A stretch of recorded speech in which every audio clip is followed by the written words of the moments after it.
From time to time, we hear about an incident in which an aircraft has had to dump some of its fuel in flight.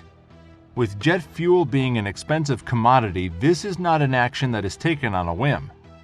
As such, it only takes place under certain circumstances. But what are these? The most common reason for aircraft to dump fuel is to keep them from landing above their maximum permitted weight. This will generally occur in instances when a flight needs to return to the airport shortly after departure. When making such a landing, the aircraft would otherwise still be laden with the extra weight of the fuel that it should have burned off en route to its destination. This practice typically occurs when an aircraft needs to return to its origin, but time is not a critical factor. Such an incident took place last September when a New York-bound British Airways Boeing 777 squawked 7,700 while over the Bristol Channel. At this point, it entered a hold at 10,000 feet and dumped fuel in the sea before returning to London Heathrow. The BA incident was typical for a fuel dump in the sense that it did so over water. However, in January 2020, a Shanghai-bound Delta Airlines 777 dumped fuel over urban Los Angeles after a compressor stall forced it to return to LAX. This saw Delta hit the headlines for the wrong reasons. That resulted in a number of unlucky people, including a number of kids at school, receiving an unexpected dose of jet fuel. Rest assured, that kind of thing almost never happens. Is jet fuel going to rain down on me? The good news is that pilots are supposed to dump fuel at a safe height above the ground and away from other aircraft, and in addition, over as remote an area as possible.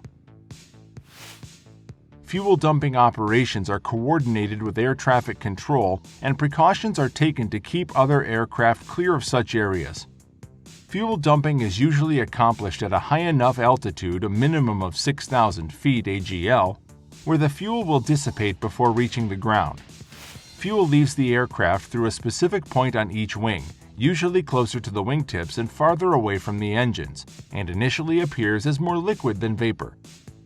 Specific areas have been designated where fuel dumping is allowed to avoid damage or harm where the fuel may drop. Generally speaking, this is above seas or unpopulated areas above land.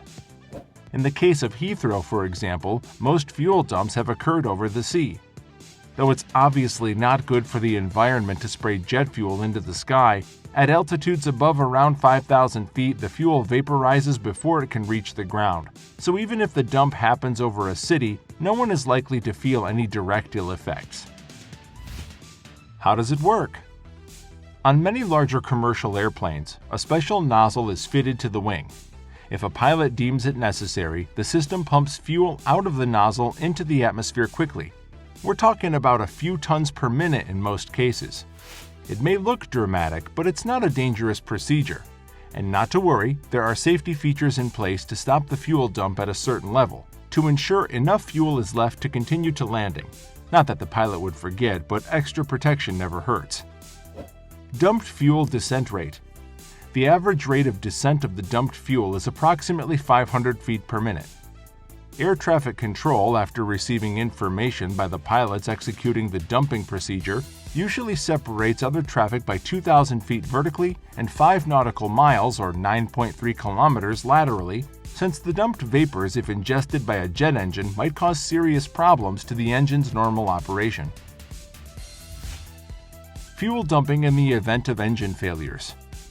It is also thought that, in years gone by, dumping fuel has improved the performance of aircraft that have suffered engine failures in emergencies. Nowadays, modern airliners are very well equipped to deal with such incidents. However, in earlier eras, engine failures made for a more threatening proposition. As such, dumping fuel in these instances helped the aircraft to shed weight.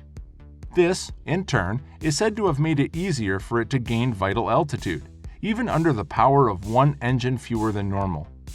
The increased altitude would have given pilots more time to deal with the issue and assess their options in the circumstances.